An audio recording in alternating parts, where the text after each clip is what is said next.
Hello, guys. Oh boy, oh boy, oh boy. Man, football, what a game.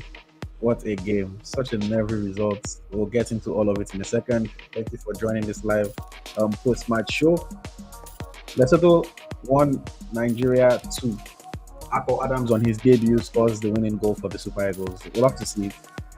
Lots to talk about. Benin Republic also won their game. South Africa drew their game. So it's all to play for in the final match day in Group C. Who qualifies for the FIFA World Cup? Who finishes second? Man, what a run! What a qualifying series.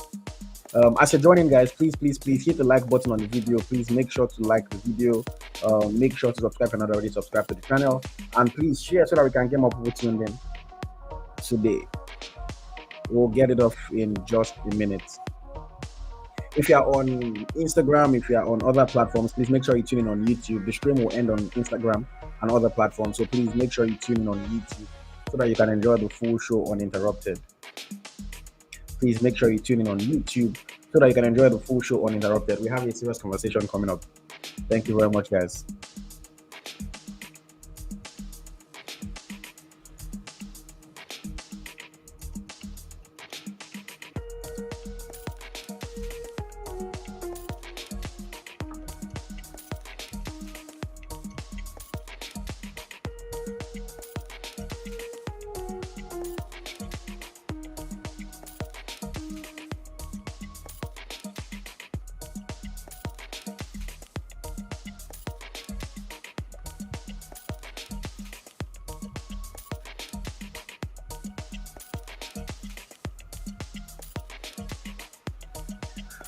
Oh boy, oh boy, oh boy.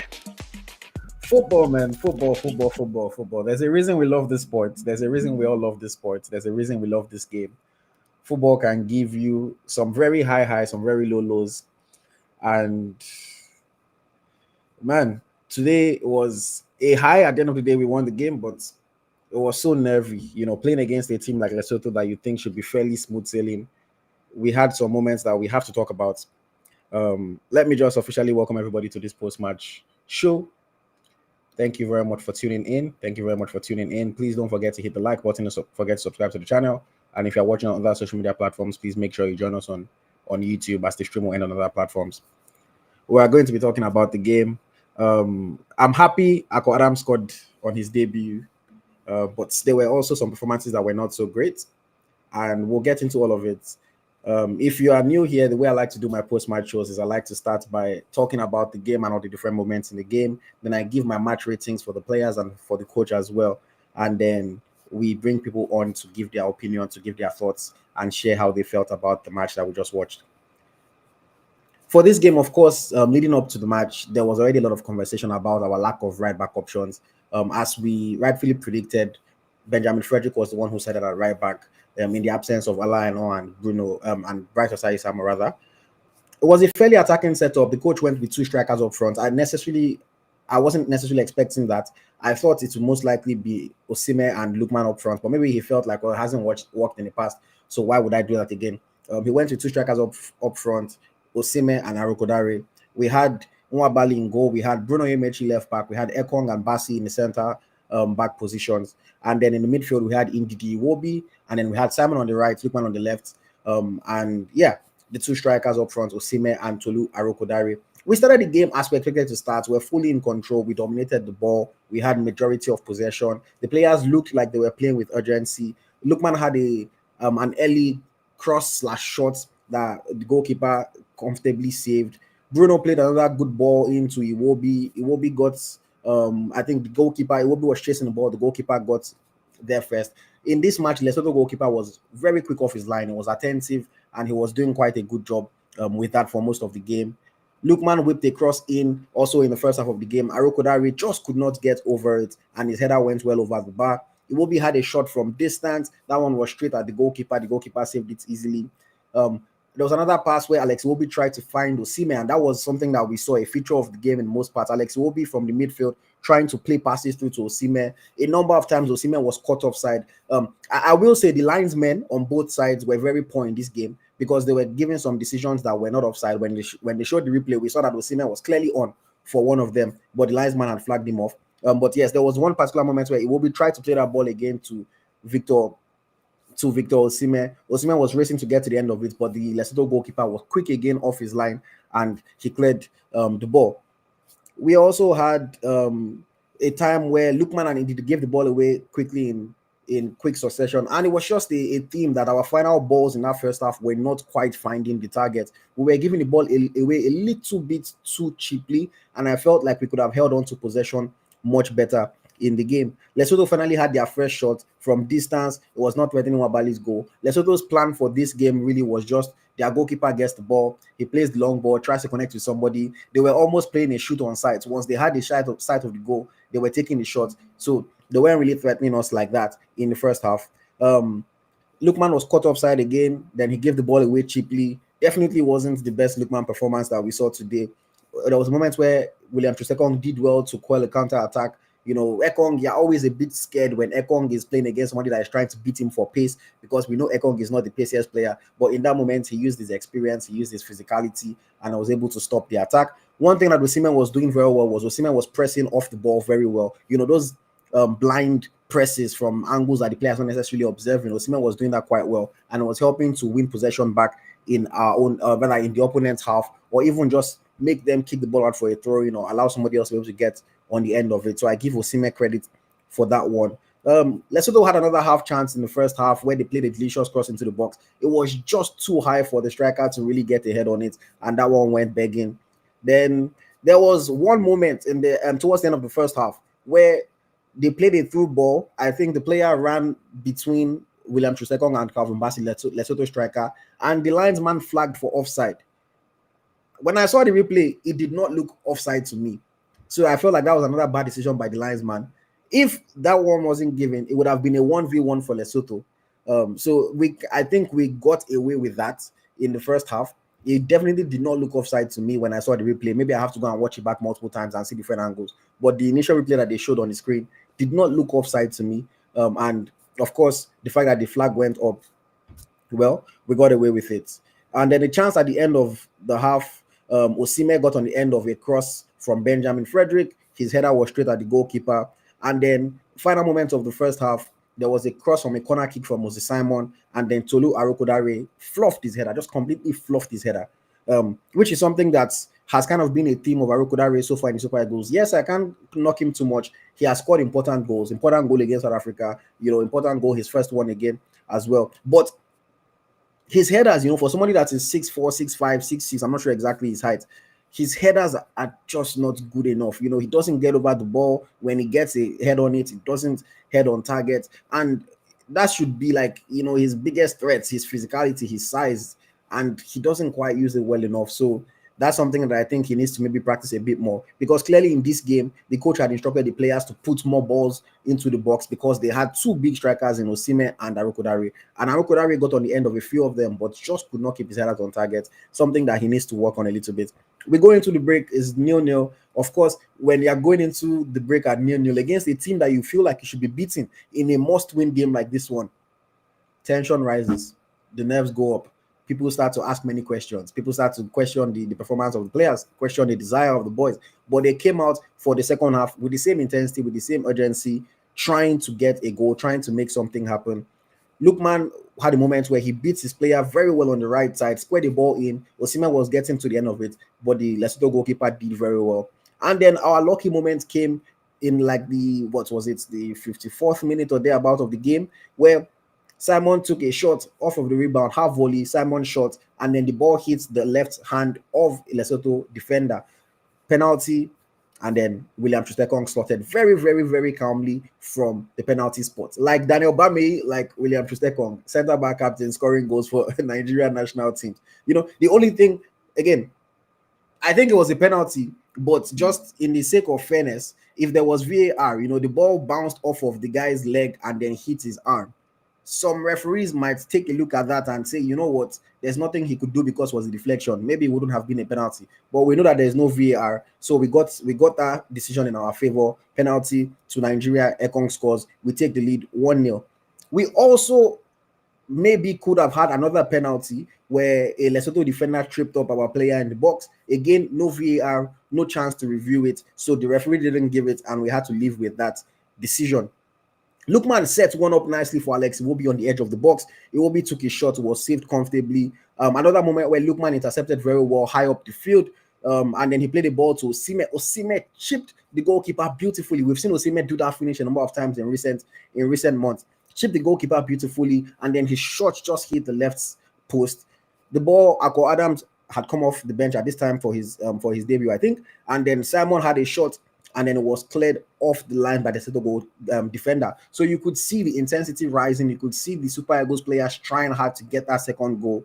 And then one of the silliest moments that happened in the game was when Ademola Lookman got his yellow card. You know, spur of the moment thing, pulled the shirt of the Lesotho player, and then the referee came and booked him. And then Ademola Lookman getting that yellow card means that he is going to miss the game against Benin Republic, because that's his second yellow card. If you remember, he got a yellow card in the last match against South Africa. So we're not going to have Ademola Lookman in Uyo against Benin Republic. Hopefully they don't go mistakenly play him and then they remove 3 points like they did to South Africa. Hopefully that doesn't happen. So Lookman is suspended for the game against Benin Republic in Uyo. I'm sure everybody will be aware of that. It's unfortunate that we have to miss Ademola Lookman in a crucial match like that. But I also think that he could have done better in keeping his calm, his composure, knowing that he's on a yellow card. And you know that he knew, because the moment the referee booked him, you could see his reaction, his disappointment on his face. He knew that he had let himself down, and then now he's going to have to miss a very crucial match. So unfortunate one, but again, you have to keep your head in moments like that. Chukwueze eventually replaced him in the 70th minute. Osimhen had another good effort. The goalkeeper pushed his shot against the post. Osimhen didn't shoot against the post directly, but it was a good effort from a tight angle, fairly tight angle, and the goalkeeper pushed his shot against the post. And then Osimhen set Akko Adams up just outside the penalty area. Akko Adams 1v1 against the center back. Did a little bit of a shimmy, dragged it to his left foot, and then slotted it into the bottom right corner. A beautiful finish, a beautiful goal on his debut. Scoring on your debut is like the best thing that can happen. And then scoring on your national team debut, the winning goal in a very, very important match. Shout out to Akko Adams, man. I like him as a guy. I like him as a player.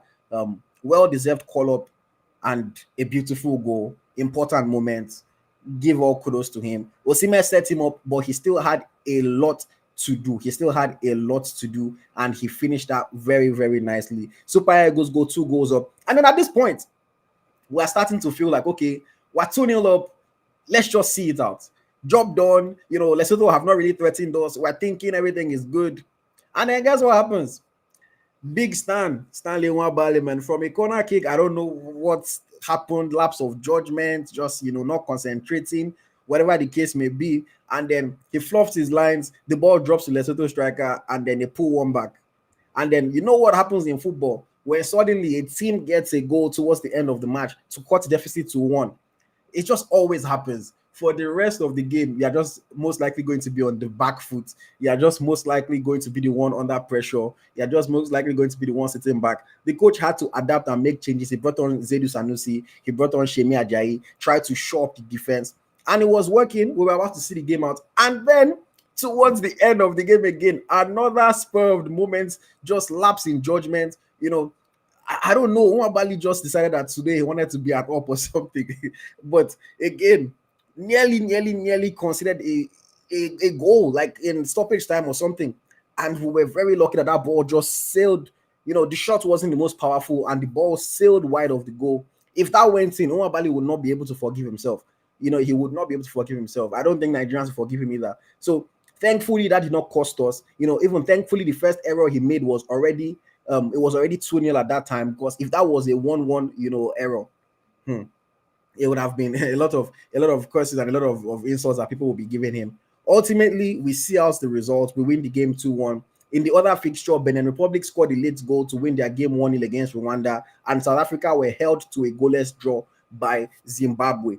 So as it stands in the group, Benin Republic are top after 9 games with 17 points. South Africa are second with 15 points. And then the Super Eagles of Nigeria are third with 14 points. So any of those 3 teams can still finish top of the group. Benin Republic, South Africa, Nigeria. Of course, in the final round of games, Nigeria will be playing against Benin Republic in Uyo, and South Africa will be playing against Rwanda in South Africa. So Nigeria beats Benin and will go on 17 points. South Africa, if they draw, they go on 16. We top the group. South Africa, if they lose, they stay on 15. We top the group. If South Africa win, they go on 18. They top the group. If we beat Benin, that is, South Africa wins. South Africa goes on 18. We go 17. Benin stays 17. South Africa tops the group. Goal difference will separate us or Benin Republic, depending on how many goals we beat them by. If Benin should draw against us, they will be on 18, and then it will be between goal difference, them and South Africa. If Benin beat us, they will go on 20 points. They will top the group. Anything can happen. Anything can happen. And of course, the second spot, there's so many permutations and combinations that will happen because the Eritrea withdrew from their own group. The calculation is going to be different. So there's no point really as of this moment looking, unless you're ready to do a lot of mathematics, there's no point looking at the second place standings, because what you would see online is not what is going to be reflected when the calculations are done, because all teams will have points removed from their games against the bottom team of their group. So that's going to be a whole different calculation when everything is said and done. Now, let me quickly go to my player ratings for the match today. Player ratings. I'll start with the goalkeeper, Stanley Nwabali. Stanley Nwabali, unfortunately, today he's going to get a 5 match rating. He didn't have too much to do in the first half, and then in the moments where he had something to do, he fluffed his lines. And he nearly cost us a second goal. Stanley Nwabali has been solid for us in the past, but in recent times, a lot of people have questioned his character. A lot of people have questioned his concentration, and I hope that it's nothing too serious. I hope that it's just a spur of moment. Sometimes it's football. Mistakes do happen.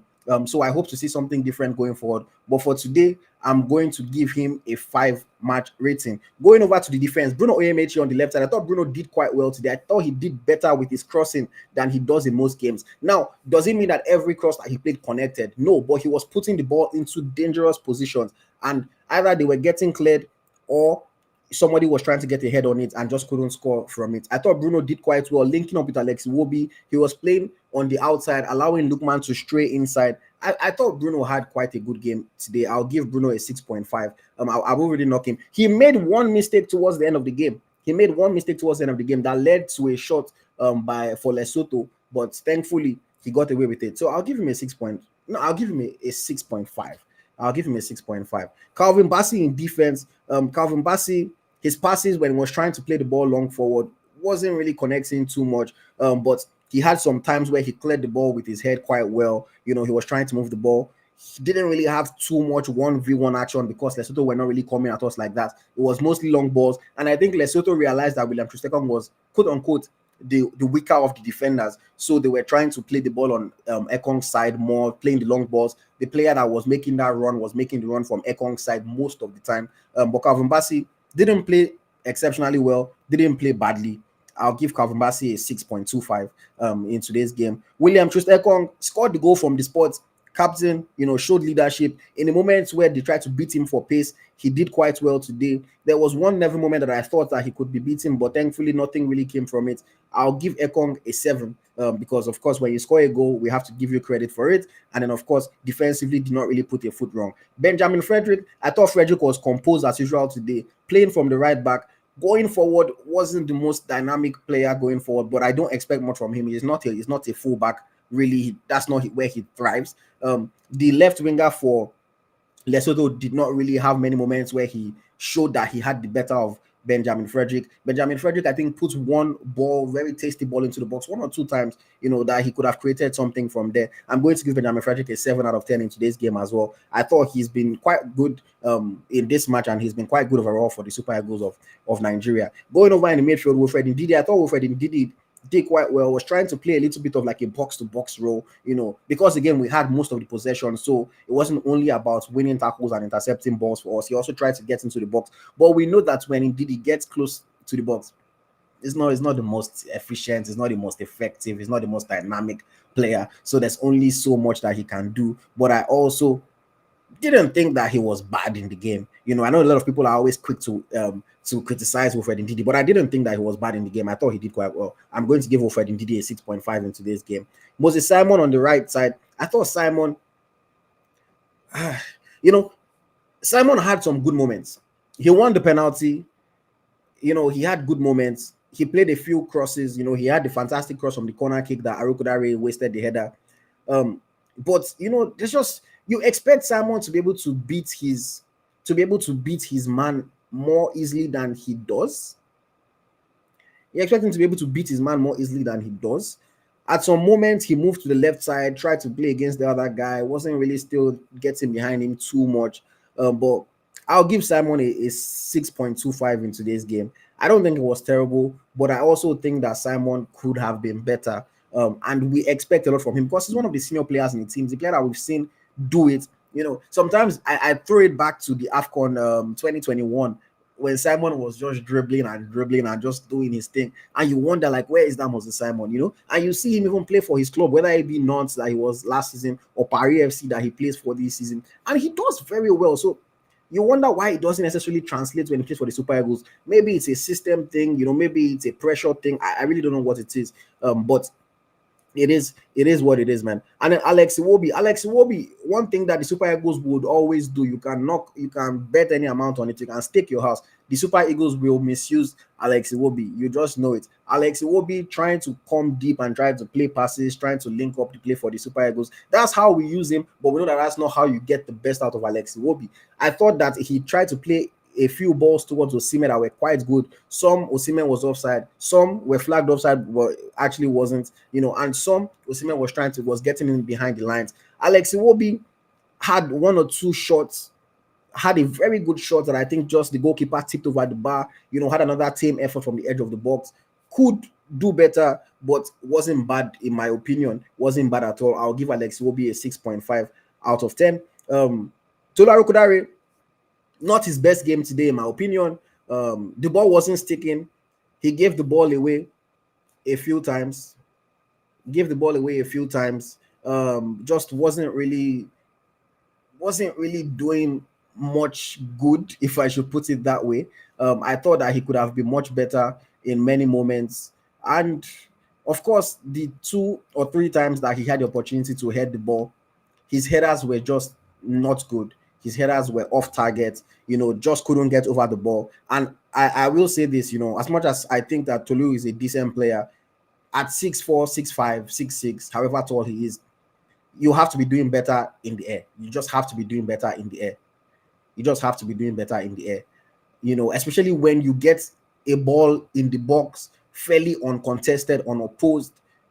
That is supposed to be his game, That's supposed to be his game.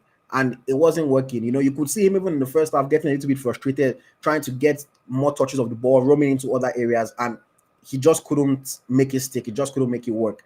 So I think I'll give Tolu a 6 out of 10 in today's match. A 6 out of 10. Not the best performance for him. Ademola Lookman, not his best game at all. In moments, he was good. Slotted one ball for Alex Iwobi, slotted one ball for Victor Osimhen. But in the first half especially, Lookman was giving the ball away. His passes were not connecting. He looked frustrated. Then he got that very crucial yellow card. If I'm not mistaken, I think that was the only booking of the game that is now going to see him miss the final match against Benin Republic. Lookman can and should be doing better. We expect so much from him. He's our second talisman behind Victor Osimhen. So a bit unfortunate today's game, the performance that Lookman puts in. But I want to put it down to the fact that he was, he's still getting into the speed of things, after not playing preseason. He has played a few games now for his club. He's still getting into the speed of things. I'm going to cut him a little bit of slack because he's still our second best player. But for today, I'm going to rate Ademola Lookman a 6.25. 6.25. I have high expectations of him, and I don't think that he lived up to this particular Lookman standard. And then finally, Victor Osimhen in the starting 11. Victor Osimhen got the assist for the Akko Adams goal. Victor Osimhen pressed quite well. He had a few chances that, headers on target, shots that was tipped onto the bar. He had the chip shots that also hits the post. I thought he worked hard. Sometimes you wonder why Osimhen is so but you can tell that he was a street boy, and the way he plays it shows in his game. Sometimes you wish that he would calm down a little bit more and try to play with more finesse. But there's players that if they play with finesse, or if they try to play with finesse, they lose their edge. Throw back to like a Diego Costa. Diego Costa was always fighting on the field, but if Diego Costa did not fight on the field, he wasn't playing a good game. I think maybe Osimhen is a very similar character in the sense that if he's not aggressive, if he's not getting into doors, if he's not, running hard and running helter-skelter, then maybe he doesn't feel like he's playing a good game. But ultimately, he showed up in a moment. He could have scored. He was unfortunate not to score. I'm going to give Osimhen a 6.5 in this match. I don't think he was bad, but obviously, we know the level that Victor Osimhen can get to, and he wasn't quite at that level. But again, I put some of it down to his teammates not necessarily creating the best opportunities for him. He made the most with the opportunities that he got, or he tried to make the most with the opportunities that he got, and he came really, really, really close to scoring. And of course, I think he was the one that had the initial shots that eventually led to the penalty, if I'm not mistaken, or something like that. So, oh no, it was his initial shots that led to Moses Simon, one that was cleared off the line. So I give Osimhen a 6.5. And then off the bench, very quickly, we had Shemi Ajayi, Ako Adams, Samuel Chukwueze, Zaidu Sanusi. Zaidu and Shemi Ajayi came off the bench too late for me to give them any match rating, so we'll ignore that. Samuel Chukwueze played the last 19 minutes after replacing Ademola Lookman. Got a few touches of the ball, didn't really have too much time to do, just average 6 rating. And then Ako Adams, off the bench, Super Eagles debut, gets the winning goal, a beautiful goal at that. Once he came on, you could see the way he was pressing. You knew that he came with intention, he came with intensity, he came to try to offer something to the team, and he delivered. The goal that he scored, with all due respect to Tolu, it's a side of Ako's game that Tolu doesn't quite have. That footwork, that movement, with the ball at your feet. Tolu is more of a hold-up guy, physical guy, finishing guy. But Ako shows that he can create something for himself. And that goal, lining up 1v1 against the defender, beating the defender, slotting it with his weak foot, by the way, into the bottom corner. A beautiful goal. Fantastic debut. The things that debuts are made of, the things that you dream of doing when you play your first game for your national team. I'm going to give Ako Adams a 7 out of 10. And then the coach, Eric Schell. I thought Eric Schell could have come into the game with a bit of a better game plan than just trying to whip in crosses with Bruno, whipping crosses with Simon, whipping crosses with Benjamin, Osimhen making those wide runs to the middle. Against a team like Lesotho, maybe he could have come up with a better game plan. Maybe. But ultimately, I don't think that he made any clear errors in this match, to be honest. The players a player made an error that led to Lesotho goal. So it should have been a clean sheet for Nigeria. And then when we consider that goal, he was wise enough. He has learned from that Zimbabwe game. He was wise enough to say, okay, you know what? Let me take Victor Osimhen off. Let me bring on defensive players. Let's show it up. Let's see out the game. Even though Nwabali nearly let us concede again, but the coach made that change. Let us see out the game. Let us go with this result. Only one goal plus to our goal difference, but we'll take it. And then we got the victory. So Eric Schell, I'm going to give him a 6.5 out of 10. I don't think it was a bad performance by the coach, but also it wasn't a coaching masterclass, a coaching clinic. So kudos to Eric Schell for that one. As far as my man of the match or my player of the match, my eagle of the match, however you want to look at it, I think for me it is a toss-up between Victor Osimhen, Benjamin Frederick, and maybe between those two. But I'm going to go with Victor Osimhen. I'm going to go with Victor Osimhen as my player of the match in this game. I thought Osimhen did fantastic work pressing off the ball. I thought he did fantastic work working hard for the team. I thought he had good opportunities that he was trying to make the most out of the little that came towards his way. He led to some of our best moments in the game. He hit the post a couple of times, and his all-round work rate for me was just very, very, very good. Benjamin did well, but Benjamin wasn't really tested as much for me to say that it was a fantastic or a standout defensive performance. I'm going to give my player of the match to Victor Osimhen. I know that I rated Benjamin higher than Osimhen, but it's also due to the moments that happened in the game. But yes, I'm going to give Victor Osimhen my player of the match. I really like the work that Osimhen did. It's not just about scoring a goal. It's not just about getting an assist. It's about the overall rating that you put into the match. So yes, let me know your own player of the match. Let me know your own player of the match and who impressed you, who did not impress you. I can see some people say, "Oh, you're too generous with your ratings." Guys, there's something that you need to realize. And I mean, I'm sure if you're a football fan, you you use all these football apps. I don't want to promote any app, but you use all these football apps that even give match ratings. For a person to get a 4 or 3 match rating, the person probably scored 2 own goals and got the red card. Like it's unrealistic for you to expect me to just come and say, okay, Nwabali 2, Tolu 3. That's not how you rate in football. I understand that emotions, you feel like the person made mistakes, the person didn't have a good game, but that's not how you rate. You can't just come and be slashing and saying, oh, 2, 3, this one down, that one down. It doesn't really work like that. And then yes, Akko Adams. I think the reason why I wouldn't name Akko Adams the man of the match is just simply the number of minutes that he played on the field. It's a lot, quote unquote, a lot easier to have a good 30 minutes than to have a good 90 minutes. If you get what I'm saying. So that's the reason why I wouldn't name Akko the man of the match. But if he gets it, I wouldn't be surprised because he made the telling impact, in the game. But yes, don't worry. At the end of the day, opinions differ, completely fine, but that's how I feel about the game. Going into the final match against Benin Republic, it is all to play for. It is all to play for. Anything can happen. We can still finish anywhere from first to third. We absolutely have to win. We absolutely have to win if we're supposed to have any chance of winning the group. And it is going to be a big one. That is for sure. It is going to be a big one. That is for sure. Let me just quickly acknowledge people that are supporting the channel, man. I appreciate you guys. I know I saw a couple of super chats on the stream. So let me just quickly take those ones. If you want to support the channel, if you like what we're doing, if you want me to highlight your comments, to take your comments, to answer a question that you have, feel free to send a comment with a super chat so that way we can put it on the screen. Charles, thank you very much. Charles says, I should come on Gun Football. Thank you very much, Charles. I appreciate your support of the channel. And then I think I had another one earlier in the stream. I don't think I can scroll that far, but I think it was from Emmanuel. So Emmanuel, yes, thank you very much for your support, man. I appreciate you as well. I appreciate you as well. Thank you very much.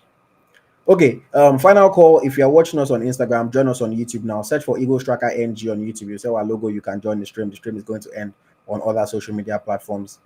Now, if you're on Instagram, if you're on Facebook, if you're on Twitter, please join us on YouTube now.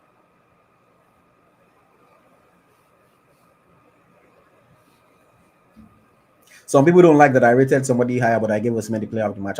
To be honest, I understand you saying that. It's a bit of a contradiction. I completely agree with you. It's a bit of a contradiction, but maybe it's because I'm looking at the Osimhen as Agba, But I understand you if you feel like I contradicted myself a little bit.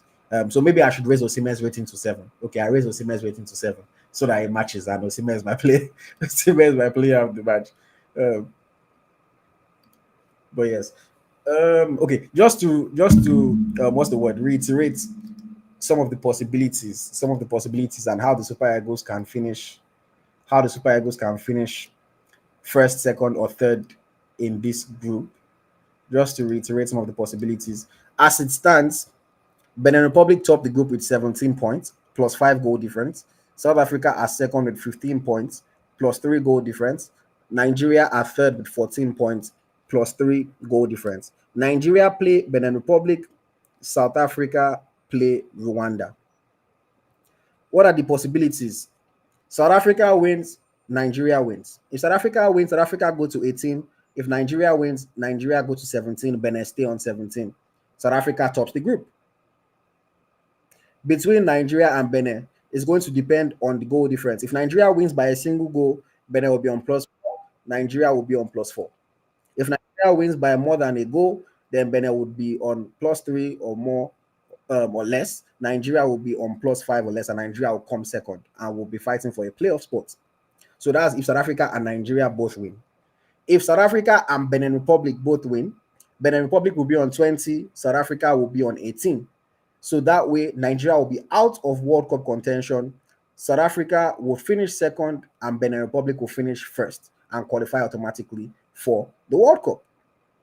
If both matches end in a draw, Benin will be on 18, South Africa will be on 16, Nigeria will be on 15, and Benin would go automatically to the World Cup. South Africa will finish second.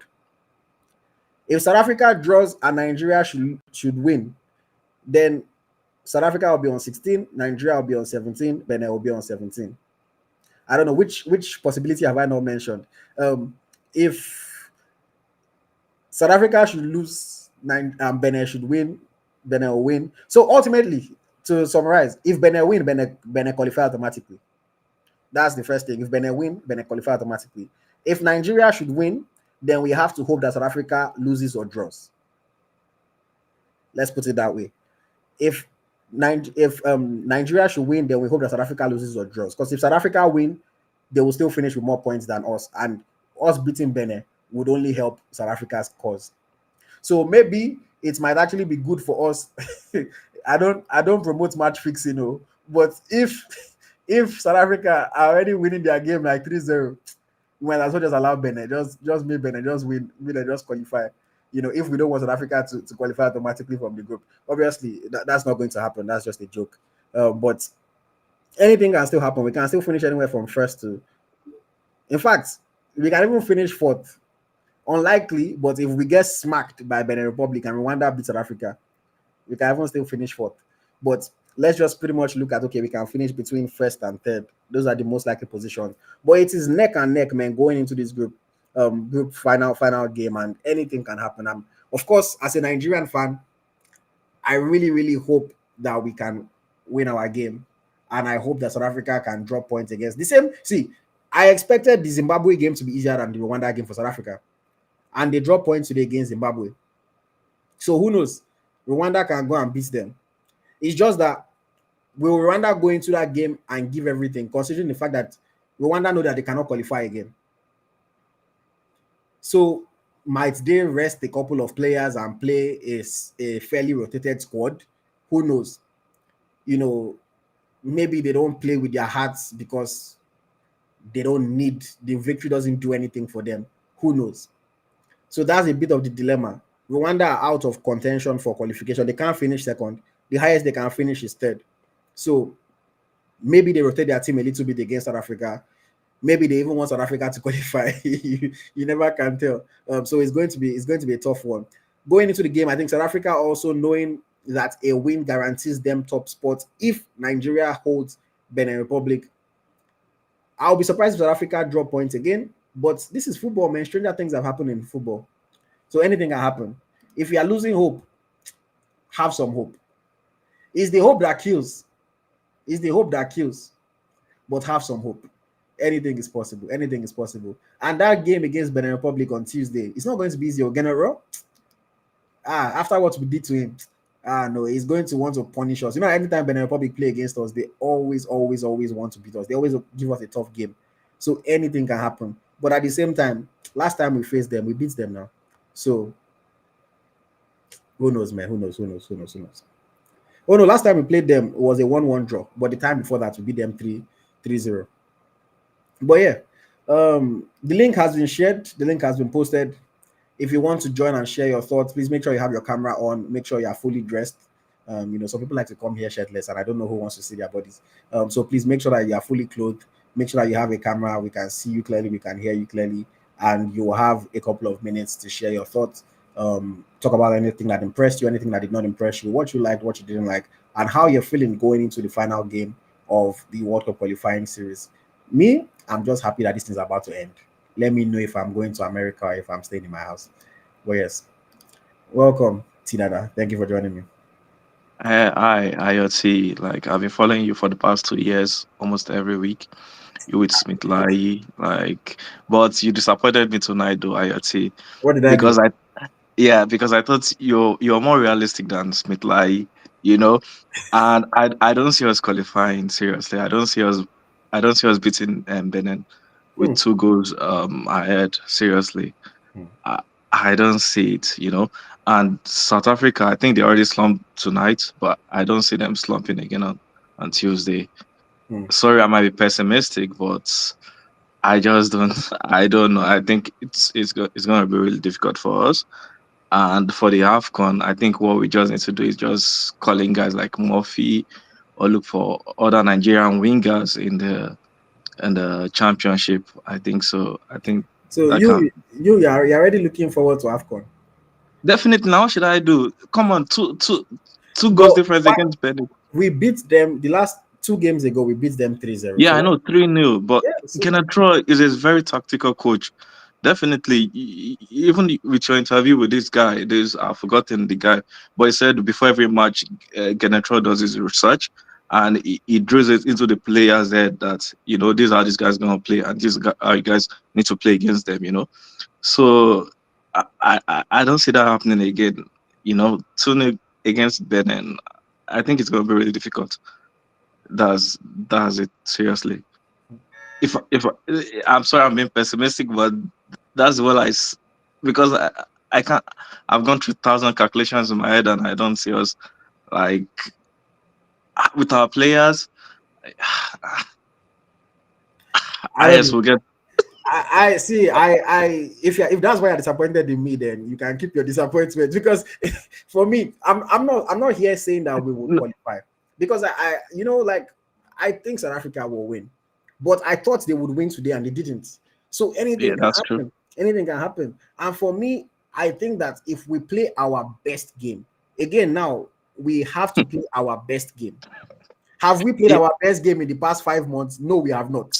But last time. So, if we play our best game, we can beat Benin Republic 2-0, I think. yeah, definitely. But last time I played our best game was at AFCON. Apart from since then, But pressure makes diamonds now. Pressure makes diamonds. Some people they rise up to the occasion. Victor Osimhen, when the lights are bright, when the stars are that's when the stars shine. We're not with looking one Valley at the keeping for us, bro. right. I don't. See, Yeah, that's yeah. the thing. I know, I know. You rise up to the occasion. You play to the level of your opposition. Lesotho did not come to play today, but Benin Republic will come to play. They will pay Definitely. us our respect because they know the quality that we have. But Hmm. Benin Republic will go into that game knowing that they need to win because South Africa are more likely to win than not. So Benin will come and try to win. And if they try to win against us, I think we can beat them 2-0. You Or think they're 3 about two goals or 3-1 difference? or 3-1.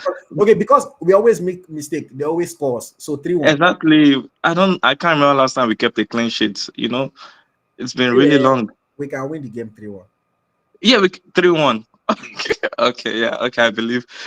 Okay, no But problem. you have to have faith. Don't worry. We'll be here after the game. We'll be here. If we don't qualify, we'll come and we'll sing our somber music and we'll talk about AFCON.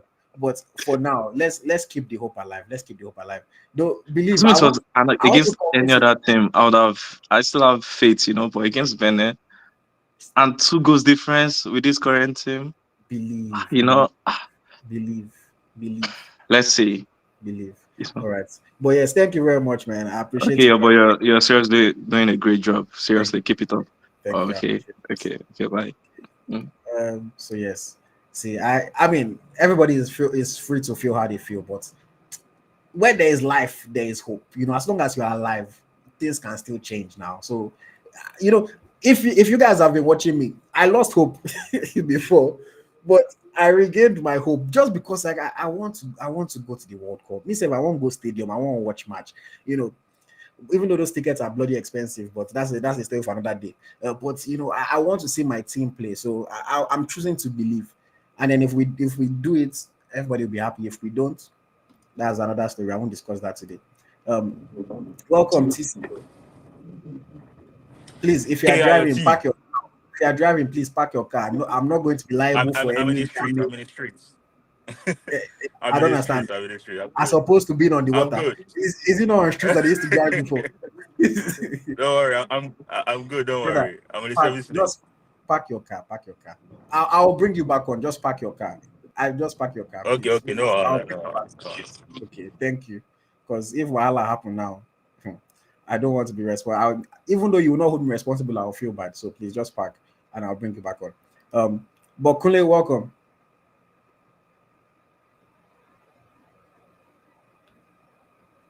Hello, Kunle, we can't hear you.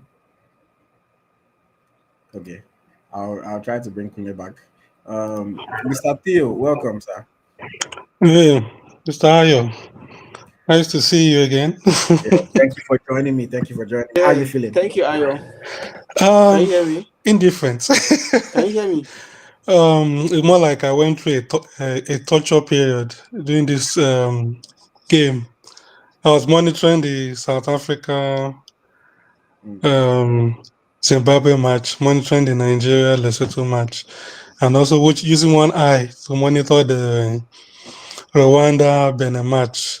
mm, It was like my head was just like seemed like they're just delaying. It's more like a torture session.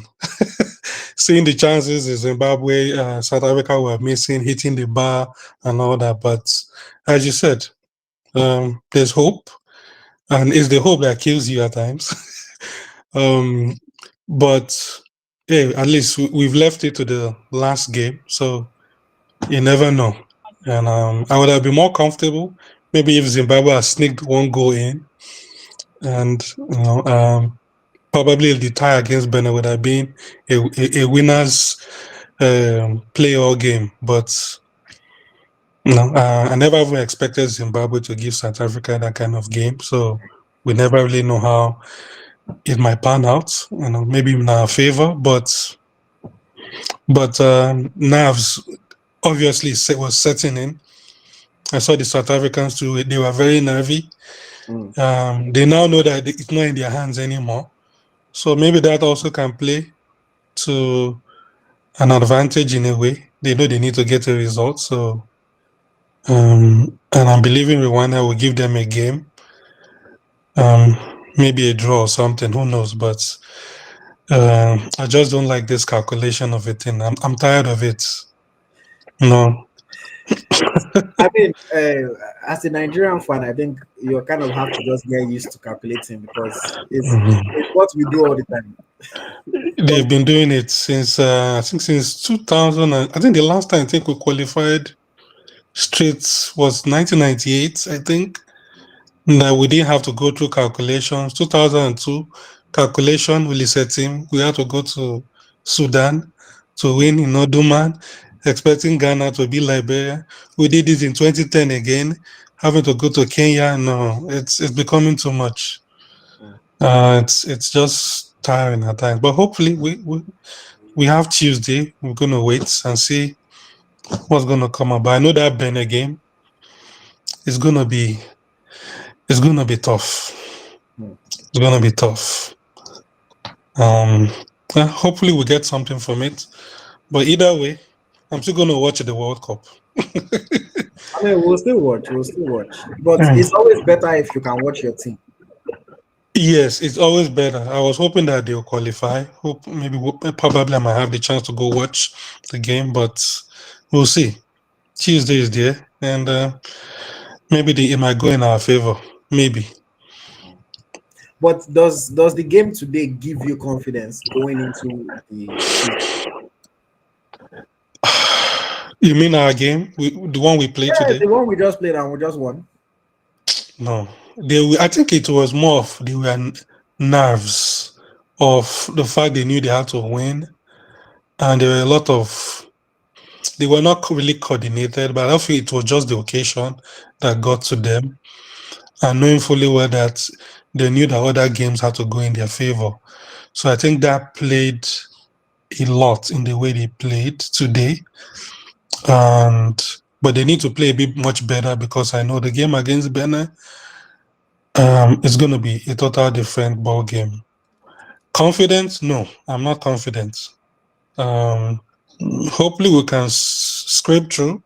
Hopefully, but confidence, no confidence. To be honest, Mm. no confidence.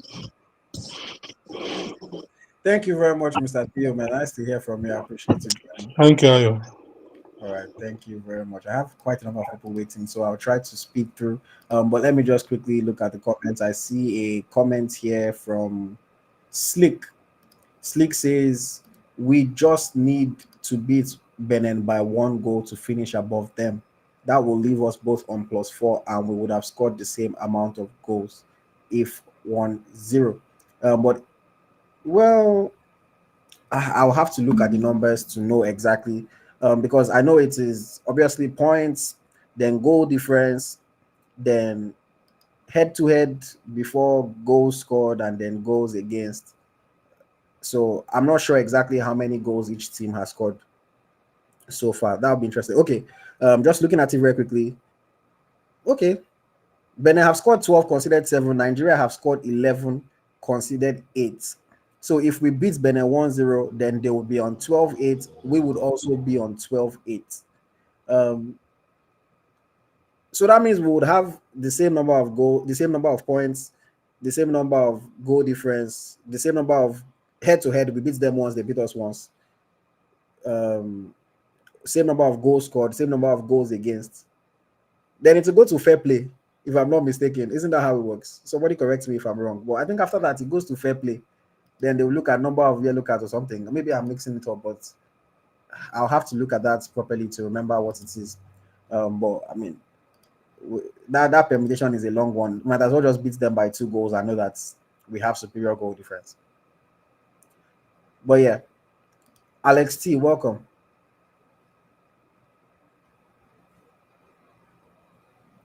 Hey, how you doing, man? It's good. Oh Good, no, good. no, sorry, Yeah. Mr. Alex, before you go, I think it is goal difference, goal scored before head to head. But still, if we have the same number of goals scored, it doesn't change anything. So, yeah, I mean, these are our combinations and permutations are too many. But yes, Alex, please go on. Yeah, I think they have. I think I just look at it. I think they have goal difference of 5-3. That is why that we had scored against us is very critical. I think Yeah. they have 5 goals. They have 5 goals difference. We have 3. Because of this one goal, it would have been 5-4. But they have 5. We have 3 difference. So I think that's we need to win 2 goals in the last game. But anyway, I always tell you about Tolu. He's a good player. I think he's a good player, but he has 2 problems. I think his older play is not very great, and then his head game is very terrible, man. It's like I keep saying it from the beginning that it's head game, but it was a good game. I think the Lesotho was kind of like afraid out in the first half. Football is a game of moment. We had the moment in the first 20 minutes, we couldn't score. And then I think they start having that momentum, trying to come back out. And then I think when we scored the first goal, that's when we start believing again that, hey, we can do this. We can score. We can do this. We can score. We can score. Again, Ademola today was not, like you said, it wasn't his best game. I don't know. It's like he's still much rusty. He's not the Ademola Lookman that we know. Maybe he still need more games. And then Moses Simon, that is supposed to be the person. Okay, they put him on his stronger side, which is the right side to cross the ball. He couldn't even cross the ball. Rather, Frederick is the one that is crossing the ball better than him.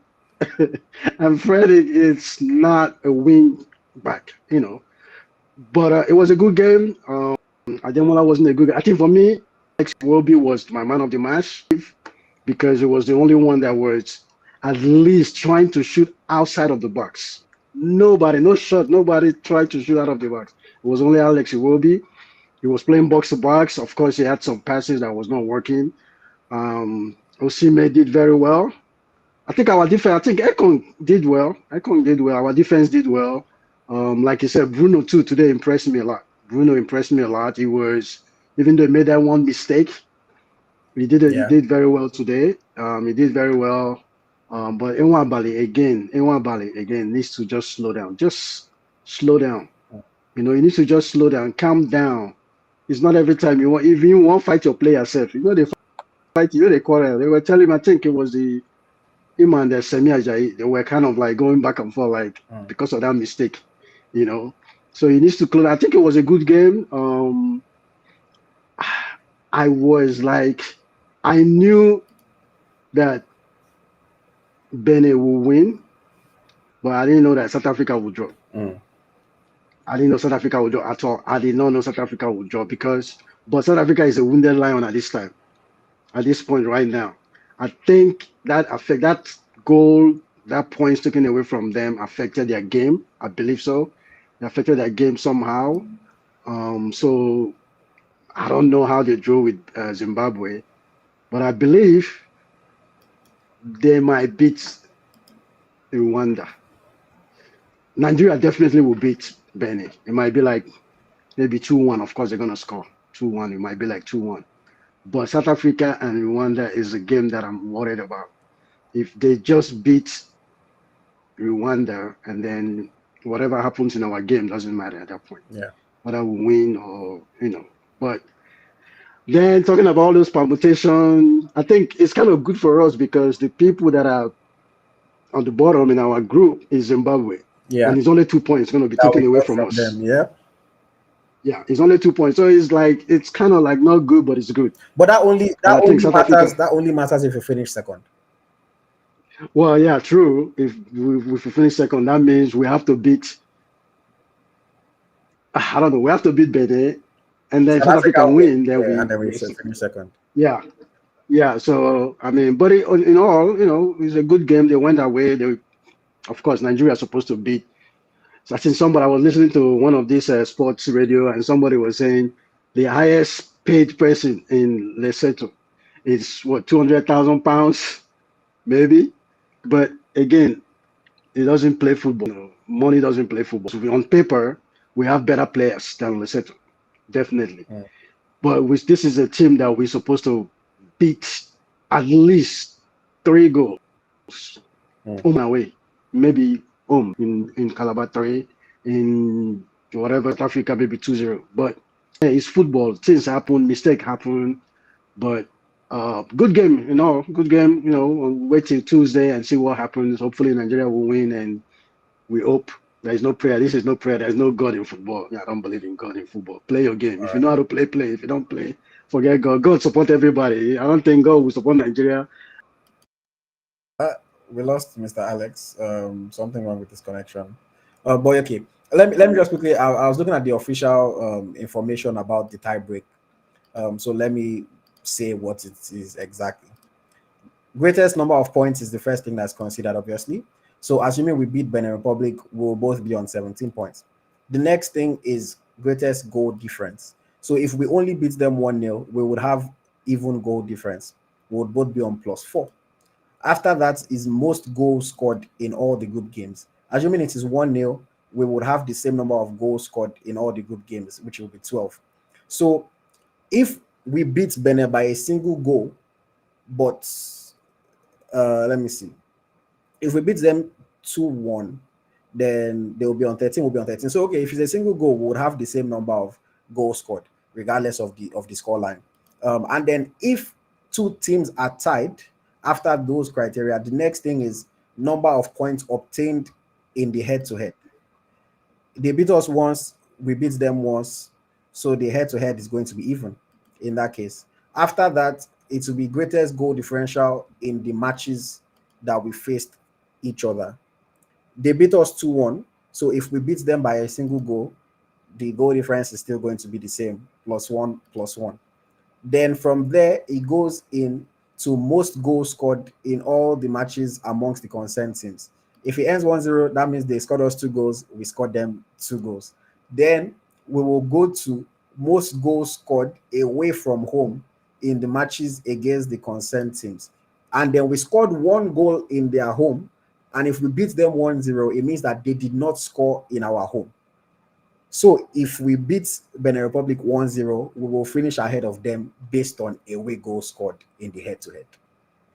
So I think the person that made that comment was right ultimately. If we beat them 1-0, we would end up being ahead of them based on away goals scored in our head-to-head. It's a crazy way to finish above a team, but it's in the rules. That is number 7 amongst the tie-break options.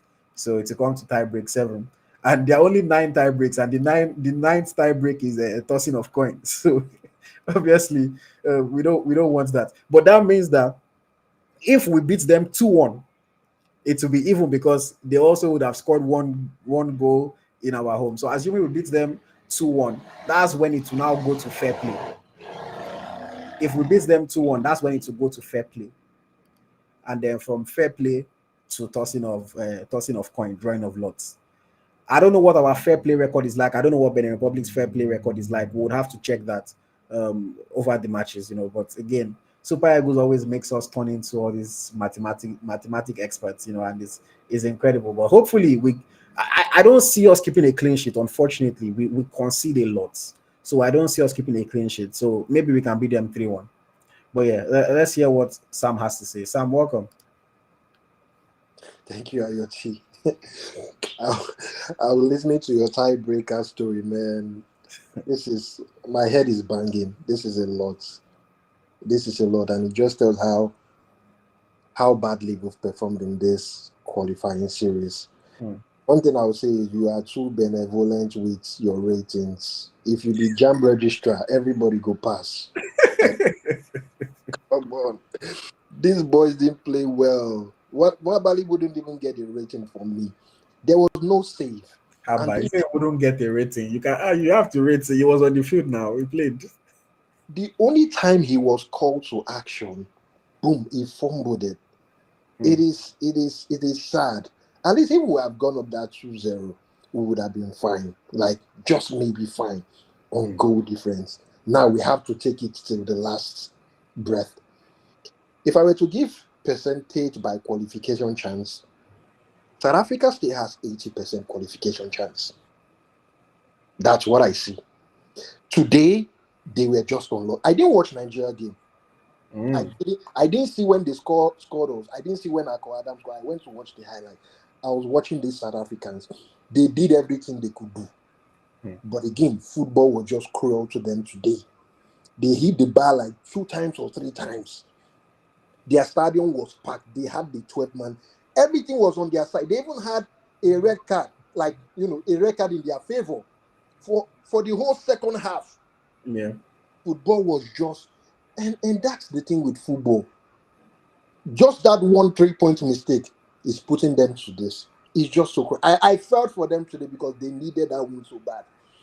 Do I see them beating Rwanda in their home? They will do everything to beat Rwanda. If Rwanda couldn't, with their fans and everything in Rwanda, if they couldn't hold Benin Republic to a draw in your home, like I felt so disappointed from Rwanda today. If you couldn't hold Benin Republic, who was away, you had your fans, you had everything to your advantage today, and you couldn't pick up a point from them at home, then what do you think you're going to do in South Africa? South Africa mounted the pressure on Zimbabwe today. Like Zimbabwe had to work. They worked so hard for that point. Yes, at some point they had the chance to get a goal here and there, but they worked hard for that point. And it's a tight one. Do I see Super Eagles beating Benin Republic on Tuesday? Yes. We will beat Benin. If Genotro let him pack the post. Even if it's that one slim goal win, we should be able to beat Benin in Uyo. Wambali needs that competition. The guy is so complacent now. I wish Maduka Okoye was, top form right now. But again, it's just what it is. Again, Eric Shell is average. I think at this time, we have given time to prove himself. The guy don't play up to 10 matches now. And no, there's no convincing win yet.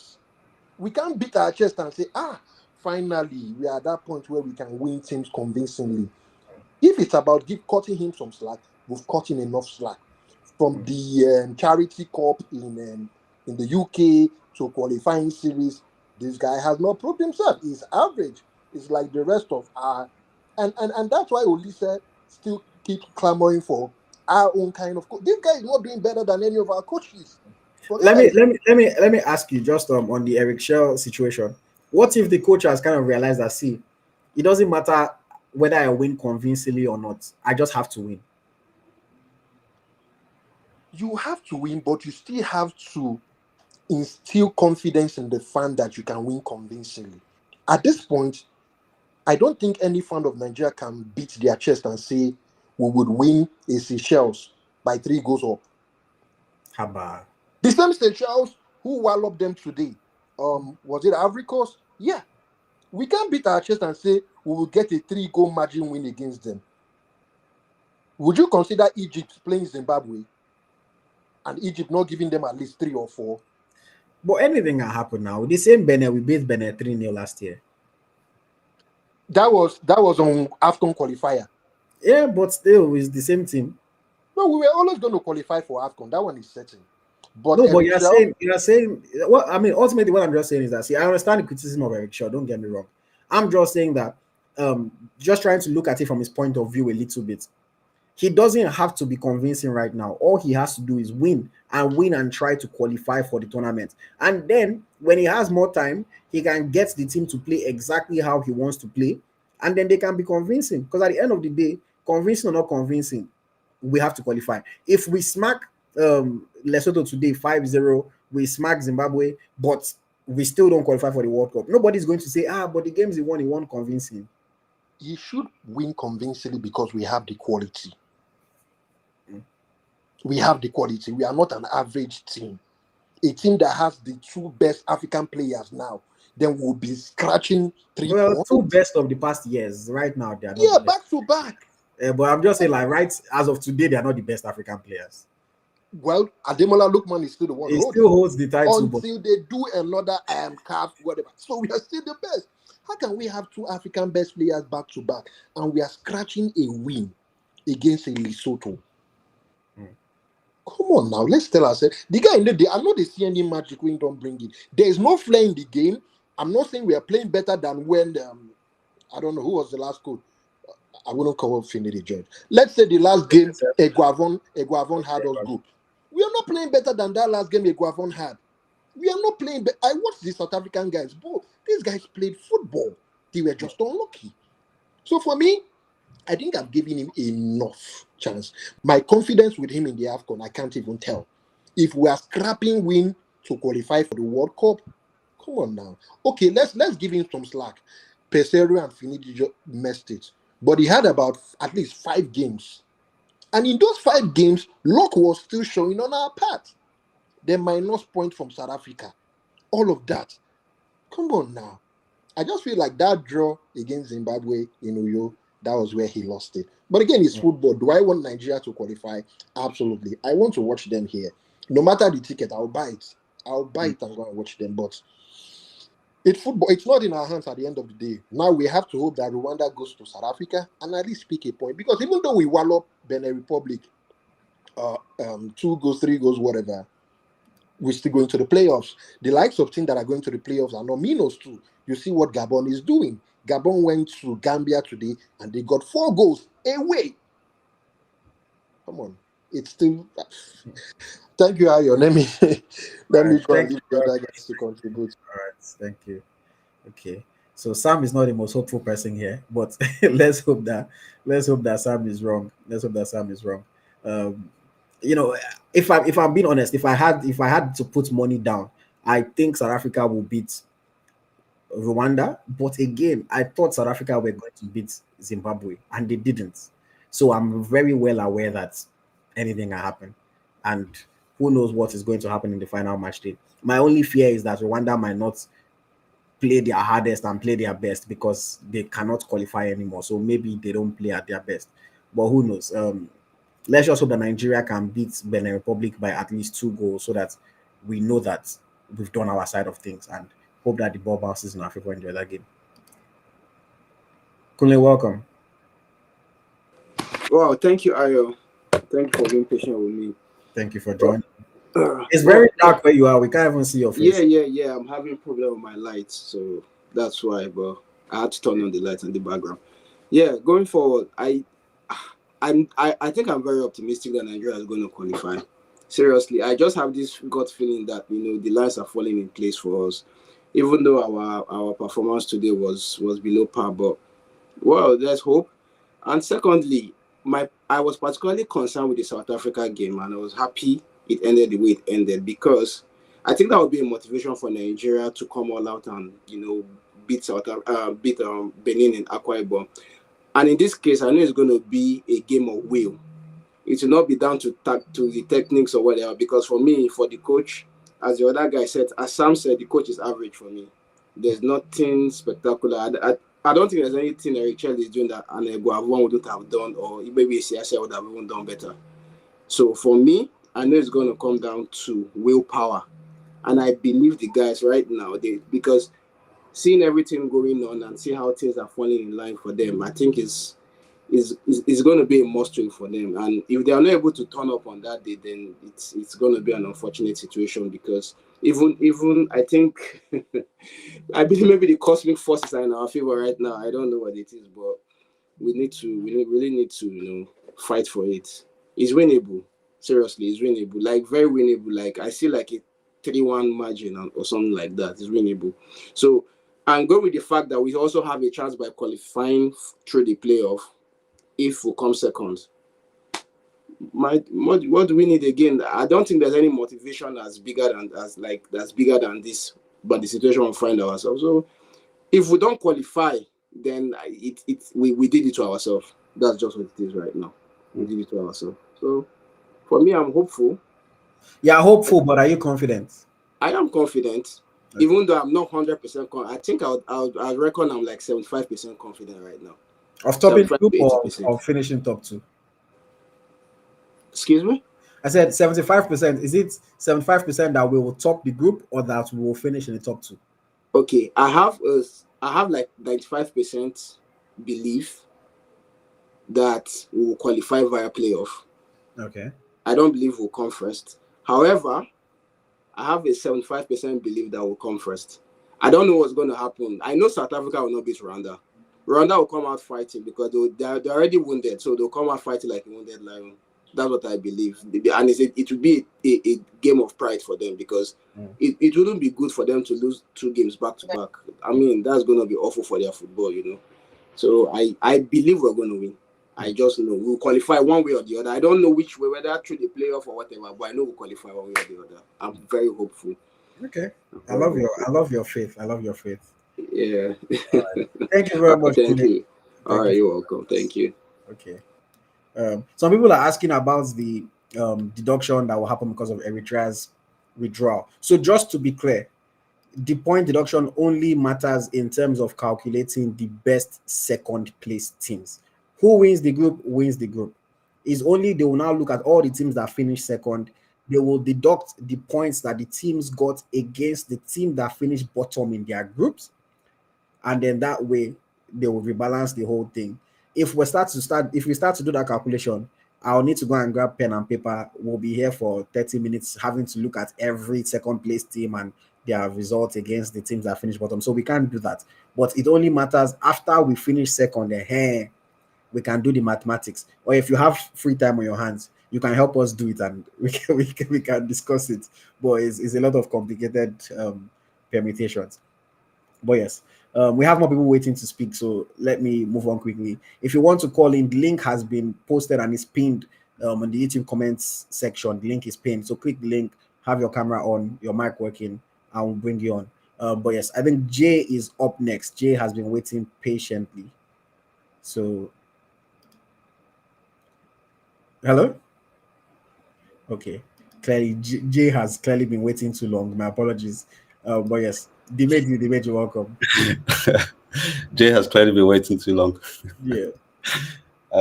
Thanks, Hayati, for this. I'm just coming here to defend Eric Shell. Oh, okay, let's hear it. I think he has been tackled a little bit too much. So if you go back to the beginning of these qualifiers, right, and you think if we were to take a point away from South Africa at home in South Africa, you'd be okay with that result, right? So the only result that Eric Shell has maybe dropped was the Zimbabwe game, right? It was the Zimbabwe game, right? So if you look at all his results, right, out of a possible 6 games, I think the only points which he has failed, which we can say he has sort of failed, he didn't get what we expected, was the Zimbabwe game. And compare that to what Pesero got, but compare that to what Finidi got. Like, from my own point of view, and considering the time that he has had, right, and that Zimbabwe game was his 2nd game with Nigeria. So really and truly, can you really judge him based on those results? And even if you are to judge him based on those results, is it not necessarily a bad result? I'm just coming here to defend him a little bit because I think he's been. Yes, we didn't play well today. Obviously, everybody saw that we didn't play our best game today. We haven't played our best. I don't think we played a good game this whole qualifiers, to be fair. But I think we need to judge Eric Shell after the AFCON. When we see what the result after the AFCON, then a decision can be made on whether. I hear you, but I like to play devil's advocate sometimes. And I will say this, his critics will look at and say, okay, yes, we understand that Pesero already drew games, Finidi George drew games, and we were in a bad spot. But then they would also look at it and say, since Eric Shell took over, had he defeated Zimbabwe like we would have expected us to defeat, and had he played better against South Africa, or let's even forget South Africa, it makes sense that we drew against South Africa. South Africa is a tough opposition. But had he defeated Zimbabwe, those 2 points drop right now would have us on 16. And regardless of what South Africa does in their final game, we would know that if we beat Benin, we qualify. So while other people started badly, they can also look at it and say, well, he also made a crucial mistake because South Africa have clearly dropped points that have put it in our favor had we beaten Zimbabwe. What do you say to that? I mean, obviously, that's a fair point, right? But what we can't forget is that was his second game. That was really his second game. It was his first camp, his second game, right? And he lost. Well, not lost. He drew that game to a 90-minute goal because of a mistake by a defender. No, I'm not going to. The coach also made mistakes in that game because he could have subbed players off that were tired. He could have gone a bit more defensive and protected the result. He was bringing on strikers in 80 minutes. Very true. Very true. Again, like I said, that's his only criticism, right? From this whole, his own criticism for this whole campaign so far that I can see anyway. So I think you have to cut some slack, a little bit of slack for that. Okay. But how are you feeling? Do you think we will qualify? I think we're going to qualify. I'm hoping we're going to qualify, but I think we're either going to qualify top or we're not going to qualify. So we're either qualifying top or we're not qualifying. Yeah, so I think we're going to beat. We're going to beat Benin 1-0. But I also think South Africa is going to get. I think South Africa is going to draw to Rwanda. So we'll finish top, or we won't qualify. That's my prediction. Okay, very, very interesting. I like your perspective on things. I like your perspective, and I hope that one way or the other, that 1-0, if it's by away goals that will qualify, I'll take it. Well, yes, thank you very much. Thanks for that. Thank you. I appreciate you joining. Okay. So Dimeji says, guys, take a chill pill, man. Quit with the criticism of Eric Shell. He's done a good job so far, which I agree, honestly. He's done a good job so far. It was always going to be hard for any coach to come and win every match of the qualifying series. It's just because you know that game against Zimbabwe was in our hands and we let it slip. But again, there's only so many things that you can blame the coach for. It's hard to blame a coach for, like Omar Bali considered let's go today from a silly error that makes us to now be worried about goal difference, things like that. So I hear what Dimeji is saying. Welcome, Adiola. Okay, it seems like Adiola is having connection issues. Okay, I think Jay is back. Hello, Jay.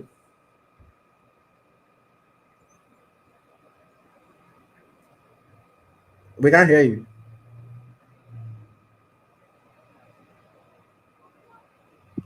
Can you hear me now? Yes, we can. Yes. Yeah. How you doing? Very well. Apologies for keeping you waiting, but yeah, no problem. How you feeling? I don't know, man. the team they didn't play up to standard today. To be honest, I can't lie to you. I was expecting like probably 3-0, 4-0. I mean, they had opportunities, but they couldn't convert them into goals. But yeah. And I was actually impressed by this guy, Benjamin Frederick. He's not a natural right back, but he can play right back. But today he actually played low-key better than Brighton Samuel. Against a weaker opposition, though. He put in good crosses. Decent, yes, he did. More than Moses Simon, and. In like for the past 6 games, Moses Simon has not had like up to 4 or 5 consecutive good crosses, and he did that today. So yeah, but then starting Arokodare and what's his name, Osimhen together was a very bad decision, to be honest. When I saw it, I was like, nah, it can't work. To Because first half, if you see the crosses, if the ball is coming, you see Osimhen going for the ball, but from nowhere, Rodari will just appear and boom, he's gotten the ball and he doesn't know how to hit and wasted chance. Just like that, everything is just well. Moving into the next game, I know South Africa is going to win their game for sure, and we just have to do is beat Benin by 2 goals. Hopefully, something happens. So are you hopeful? Are you confident that we'll I'm get? not confident, but I'm hopeful. Well, you think top two for sure. What do you think? Yeah, top two, yes. But first in the group, I doubt it. Okay. Stranger things have happened. Hey, South Africa were not supposed to lose today, but they did. So who knows Going into what? their next game, those guys are coming with fire. Even we self, we are going to yo with Eh? fire. We self, we are going to yo with fire. I don't even trust The Nigeria. crowd, the stadium, by the grace of God, the stadium will be full. I'm a very patriotic human being, especially when it comes to Nigeria. I've tried, man. They keep on letting me down every single time. But like, yeah. What Okay. do you have? Because I genuinely I want to watch Nigeria in probably Canada. Hopefully, if they qualify for World Cup, maybe one of their games will be in Toronto. Can just easily fly there and watch. But yeah. All right. Thank you, Jay. I appreciate you joining us and sharing your thoughts. Yeah. Thank you. That's Jay. Okay. Moving on very quickly. There's no comments that are there for me to highlight. So yeah, I'll just move on to the next guest. Somebody said Frederick could be our top defender for the next decade and beyond. By the grace of God, I hope so. Sports Grinder, welcome. Hey guys, how you doing? How are you? I'm very well, Yeah. thank you. How are you? Man, I'm good, man. It's happened today. It's happened, man. Um, I know when people were giving their on Smith's show their their analysis on the score 4-0, 3-0, like this thing scores two, and that's what they're gonna score today.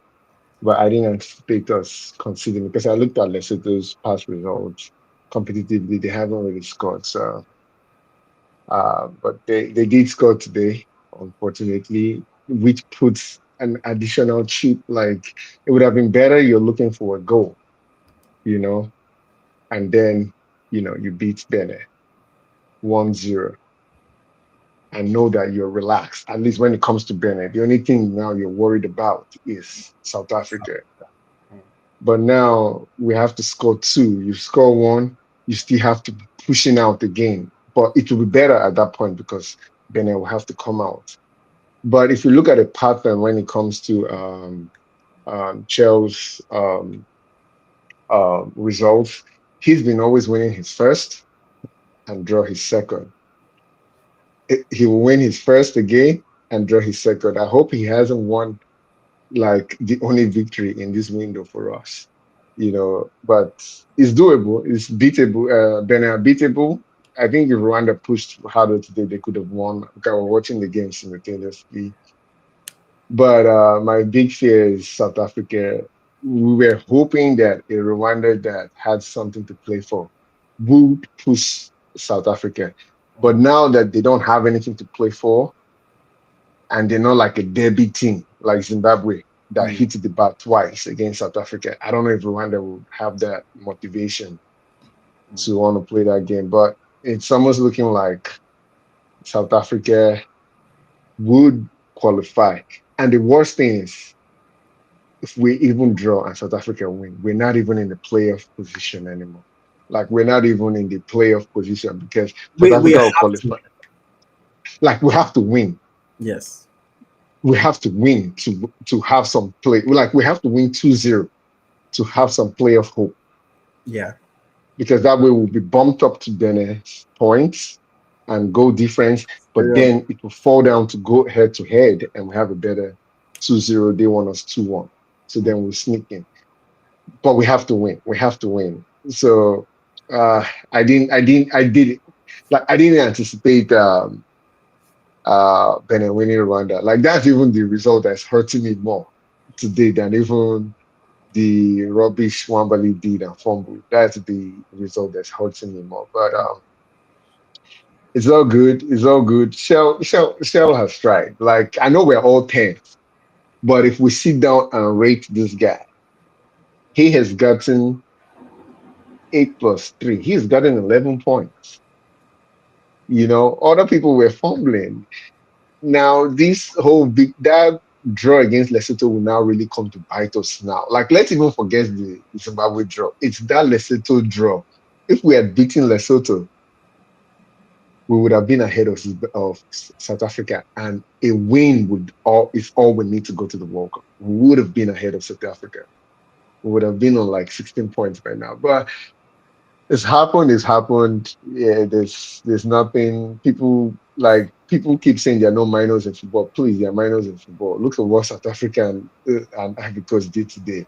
We're supposed to be beating Lesotho 4-0, but it's happened. It's happened. Now Tuesday will be a whole pressure cooker there. It's going to be really But tense that's on that's why we Tuesday. love football, though. For these dramatic moments, late winners. Oh, it's why we love football. If you're part of that tension, it's not good. If you're watching the tension for other people, it's better. But when you're part of it, it's not the best feeling. Like like it's one feeling watching just your own. If I score, I win. But you score, you have to be tracking this guy, tracking that guy. Like you don't control that. That is the worst part. Like those multiple games you have to monitor. Yeah. On Tuesday, I'm But good. going to have the two multi-screen setup so that I can simultaneously watch all the games. Dude, if I show you my setup, man, you'll go crazy. Like my setup for monitoring the games, 2 iPads, one phone, it's crazy. Like, but we're gonna track it. We're gonna track it. It's what it is. But good luck to the boys. I hope the man gets his um I hope he gets his whatever right. Mm. He's first 11. I don't like in the D, when you're No looking look, for man, though. goals. Nah, yeah, no, look, man. Please, you guys should Just push imagine it. if we go and make mistake and then play look at that game. It will be the most. Please, if you guys need to program a bot to be sending emails to these NFF guys every day, reminder. Because those guys, I don't know if they know, but I hope I'm Lukman is sure they will aware. know. The media will talk about it. They will know. They will know. Okay, please. You don't know NFF. But no worries, man. That's it from me, man. All right. Thank you very much. I appreciate you as always. All Thank right, no you. worries. All right. Still have quite a number of people that are waiting, so we'll try to move on very quickly. But guys, please, let's try to keep our thoughts as concise as possible so that we're not here till tomorrow. Itata, welcome, sir. Hey, IMT. Hey, Thank the game. your Yeah, your thing is frozen. it's frozen. The connection or the Yeah. sound? Okay. Don't worry. Keep talking. It looks like it's getting better. Just keep talking. Okay, great. Yeah, so I think we should have won the game more convincingly. I was expecting at least 4-0, Mm. you know, but we made some mistakes. I wish the Clay was in camp to challenge him. That's unfortunate. But from what I see, I think we've seen clear changes to the lineup for next game. Tolu dropped. Adams should start. Mm. Adams, Osimhen, and Chukwueze at attack. Everything else can stay the same, and I think we'll get a good result against Benin, at least 2-0, which is what we need. Yeah. And people were talking about No, I was going to the ask you. Do you have confidence in the Super Eagles keeping a clean sheet against Benin? honestly, no, but I think we can win. We can win 3-1. We can win 3-1. But 2-0, it's realistic. If say like I'm 100% confident, I'll say no. But it's doable. It's doable. But people were talking about the Zimbabwe game.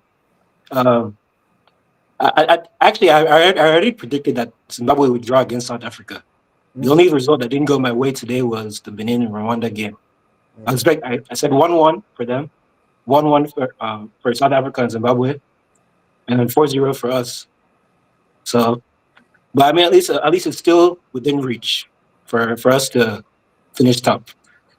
But I mean, I didn't have much to say. I've just been watching, so I just said, let me say something. Thank you. I'll ask you one final question. So, your level of confidence on a scale of 1 to 10 or 0 to 10, how confident are you that the Super Eagles will finish in one of the top 2 spots in our group? 10. 10. For sure, we're going to. That means I say Well, for sure we're going to beat Benin. we're going to be better. When I feel like when our backs against the wall, we tend to play better. Especially Osimhen. I know Osimhen is willing to die in the field that day. So, I mean, it's all in our favor right now. We're gonna be at home. The Yo crowd is gonna be buzzing. So it's for us to gain now, and I trust South Africa will fumble too. So, yeah. Okay, anything can happen. Thank you very much, brother. I No, appreciate thanks, I too. Yeah, have a good one. All right, you too. Okay, so Tata is very, very confident. He says for sure we are going to beat Benin Republic. It's all about what happens in the other game, and he's also backing South Africa to drop points. David, welcome, sir. Hello, Mr. David. Yes, hello. How you I'm doing? good. I'm very well. How are you? I'm good. I'm good. I see many people trying to talk about the coach. I want to just say something about the coach. Okay. We should know that the coach and the players, right from when the coach took over, they have been playing under pressure. A team that is winning 1-0 will play the game more relaxed than a team that is losing 1-0. All our games, we have been playing it as if we are losing 1-0. So the players' full confidence is not there. They are in a hurry to try to score. And you see, when you are playing with a kind of lack of confidence or not to make mistake, no error, there's no margin for error, then you can't see the best of the players. Even if you watch the best team in the world, once they play with with error in their mind that let's not make a mistake or just do your best, they're going to make mistake. To be at your best, you must be relaxed playing your game. But our team is not relaxed playing the game. So that is affecting their game. I believe if we are able to qualify, we will see a better Super Eagles. Then we are not playing with any pressure. That no room for no margin for mistake. You understand? So for me, they should keep the coach, but if we are able to qualify, I believe we're going to see a better game. There's nobody, whether you are the best player, once you are playing under pressure, you can't give out your best. We see it. Even in Premiership, people are wanting goals. But isn't that when the stars shine? When the lights are bright, that's when the stars come out to play. Well, they gave the coach a very big task. He's trying to recover. So for me, they should still give him time. But I know that the players too are not relaxed, like play a normal game. They are trying to do extra to make sure they qualify. If they are like South Africa, that is like on a good status right from time, we would have seen a better game. You understand? That's my own insight of it, because they are playing under pressure. Okay, let me ask you this question then before I let you go. So based on what you're saying, yes, we're playing under pressure. We should call the coach some slack, but they are going to go into the final game against Benin Republic. They are going to be under pressure against Benin. Are you confident that they will get a result? I believe so, because this time we are not depending on other results, though we also depend on other results to be the top if South Africa drop one. But our second, which is sure, is in our hand. So I don't see them playing that game with zealousness. They have to go all out. They are still playing under pressure, no doubt. But right now, they're not playing that, A or B is going to play to count, one goal, two goals. If they score one goal, we score two. No. Second is in our hand. First is not in our hand, but second place is in our hand. So that's why I believe that they're going to beat Benin. We just pray for God of soccer to be on us so that South Africa can draw and automatically will qualify. Okay. But second is in our hand to lose. So I'm confident that we're going to get it. But first, if God of favor is on Nigeria and South Africa draw, beautiful for us. But second is in our hand. We can't let that slip Okay. in our home ground. No, we just can't. All right. Thank you very much, Mr. David. Nice to hear from you. I appreciate it. All right, thank you. Bye. Enjoy yourself. Okay. Presley, if you want to come on, so Presley, please come to your camera so that I can bring you on. Otherwise, I will take one final caller and then wrap it up for this evening. And you guys should join. I'll probably be live with Smith Lai on Ground Football later tonight. So you can tune into that show as well. But yes, in the absence of Presley, TCO is back. TCO, welcome.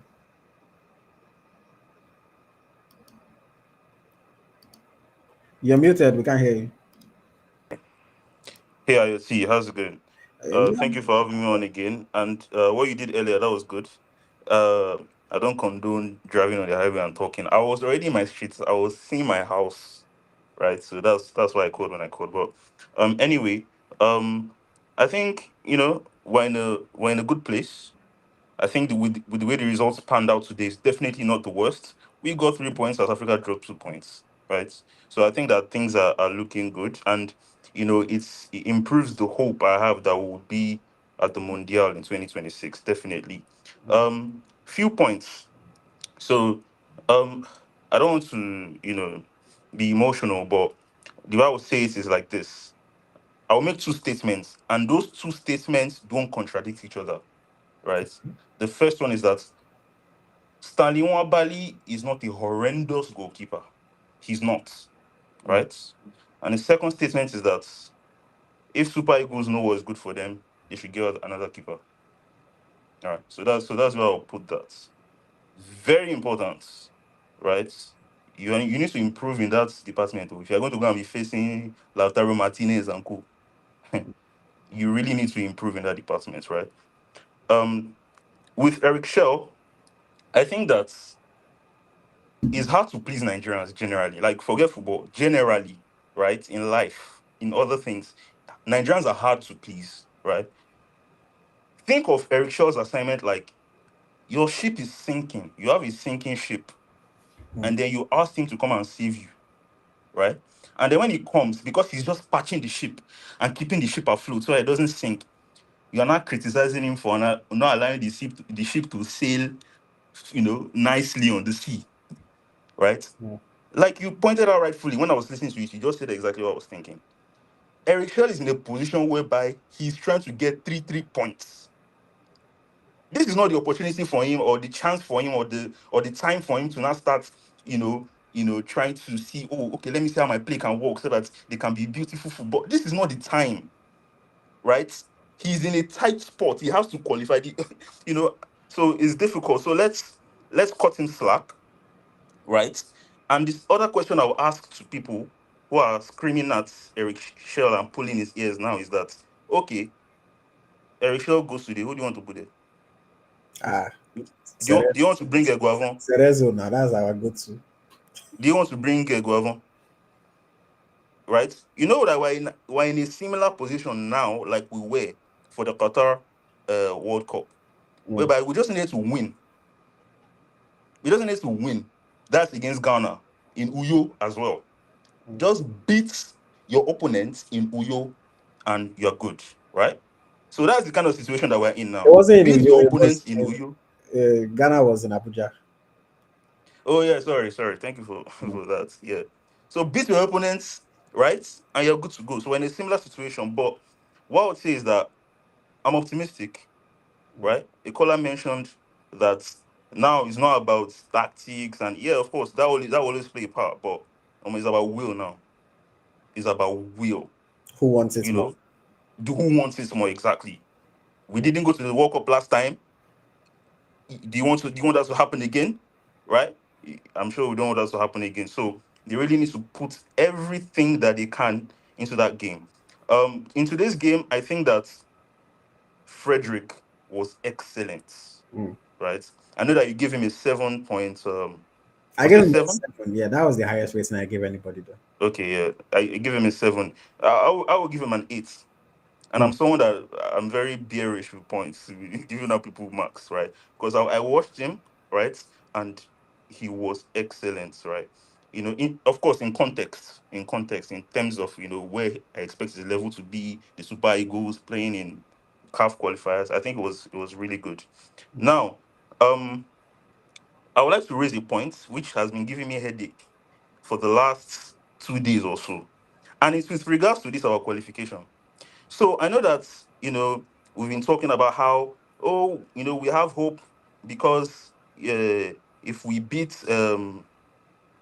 if we beat if we enter second place, we have the other like people like Gabon docked points and everything.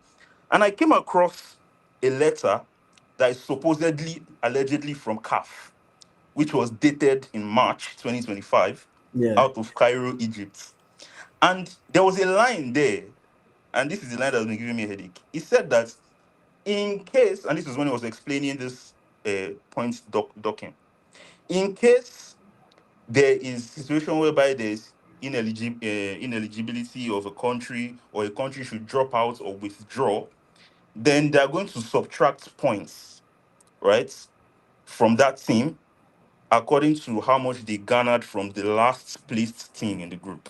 Yeah. However, what he actually said, the words he used was that if the withdrawals caused the teams in that group to go down to fewer than five, if the number of teams should go down to fewer than five, then they would do that docking of points. Now, immediately I saw that, I ran, of course, to Eritrea's group, and with Eritrea out, they moved from 6 to 5, which doesn't cut fewer than five. Because fewer than five means four and below. Mm. So is it that everybody is missing this thing, or I am wrong? I hope it's the latter. No. I hope So I'm wrong. just to clarify, I think you are getting it wrong. So Okay. I'm looking at the same document because the document has been circulating today in particular, but it's the same thing that we've understood. To determine the best forerunners of all 9 groups, all the results of the bottom ranked team of each group or the withdrawn team will be taken into consideration when comparing the best runners up. The criteria to determine the best runners up after excluding the results against the bottom ranked team or the withdrawn team are the same criteria mentioned in the regulations. So it will go to points and all the regular, this thing. And then it says in case a group has more than one withdrawn or disqualified team, the equivalent number of bottom ranked teams in each group will be excluded in comparison. So what it's just saying is if 2 teams, for example, had withdrawn from a particular group, then they would they will remove the number of points equivalent for 2 teams. Okay, IoT, read the paragraph before the one you first read. In consideration of In withdrawals consideration of and withdrawals and other circumstances that may reduce the number of teams in any group to fewer than 5, the following criteria will be applied based on. Okay, well, you're right. It says to fewer than 5. yes. So if it is fewer than five, then all that story under it, that's when we'll not start looking at it. Huh. That's what the letter is But, saying. chill. Let me see. I would that you bring up a good point because yes, I understand English. That's what that says. But Yeah. let me look at 1 second. I want to quickly look at what I had seen previously on.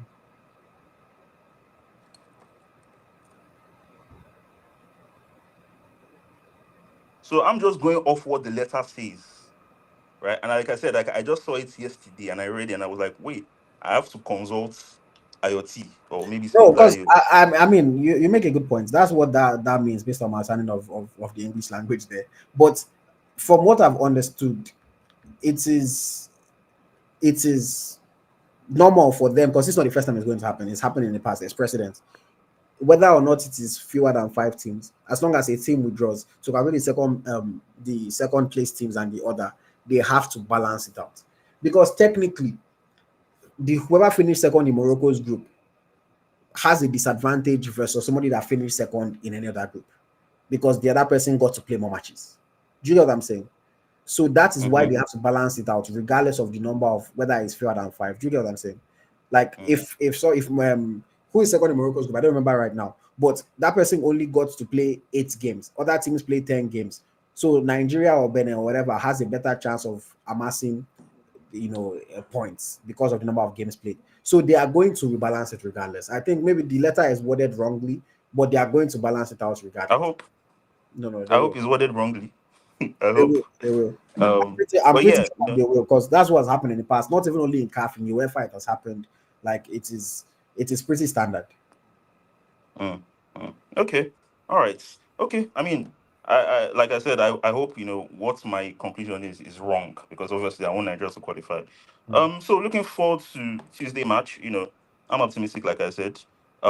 If you look at the matches that Nigeria has been playing, the teams that Nigeria are playing, they are they are very happy to sit back, right? But this time around, I think Benin, they are going to want to come out, and that would allow for Nigeria to be able to, you know, penetrate, the team, and hopefully get goals. Um, yeah. So, go Nigeria. Let's hope and let's pray. All right. So thank you very much, Alazid. Thank you very much, City. I appreciate you joining. Okay.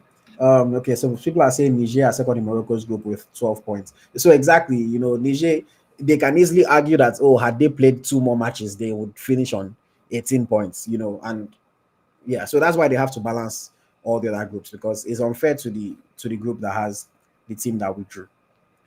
Sports Guyana says, I saw that Osasu brought it up yesterday, but it is CAF wording it wrongly. The intent of that letter was notified teams of deductions. Yes, I think that it has to be worded wrongly, because it is pretty standard. This has happened in the past. There's precedent. I don't see why it would suddenly change only if the group goes to fewer than 5. It should be 5 or fewer. Yeah. I think it's our Nigerian brother that works for CAF that sends that letter. So maybe he just made a mistake.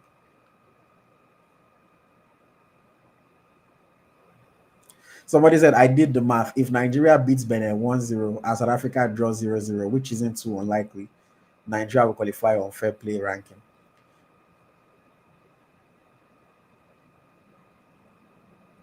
Benin will be content with the draw against Nigeria, so they will park the bus. Why would Benin be content with the draw against Nigeria? Let's see. Somebody says Benin will be content with the draw. If Benin draw, they finish on 18. South Africa win. South Africa finish on 18. If South Africa score 3 goals against Rwanda, for example, South Africa would overtake Benin. So I don't think Benin will be content with the draw. Would they rather get a draw than lose? Of course. But would they be content with a draw? I don't think so. I think we need to beat them by a 2-goal difference. We already said if it's 1-0, we will beat them on away goals in the head-to-head, because we scored in Benin. And if we beat them 1-0, they wouldn't have scored in Uyo. So we either beat them 1-0 or we beat them by more than 2, or 2 or more rather. See, me even myself, I'm wording it wrongly now. We either beat them 1-0 or we beat them by 2 or more for us to be guaranteed to finish above Benin Republic. I think that Benin will score, so I'm hoping for a 3-1 victory for the Super Eagles. But everybody knows what is at stake, man. Everybody knows what is at stake. It's going to be a big one. It's going to be a do or die affair. It is our most important game of 2025 for sure. Probably our most important game, or second most. I don't know which one is more important: going to the World Cup or winning the AFCON. Because we played the final of the AFCON last year, but this game determines whether or not we can actually go to the World Cup. I don't know. It's going to be a tight affair. It's going to be an interesting encounter. And I will be live again after that game.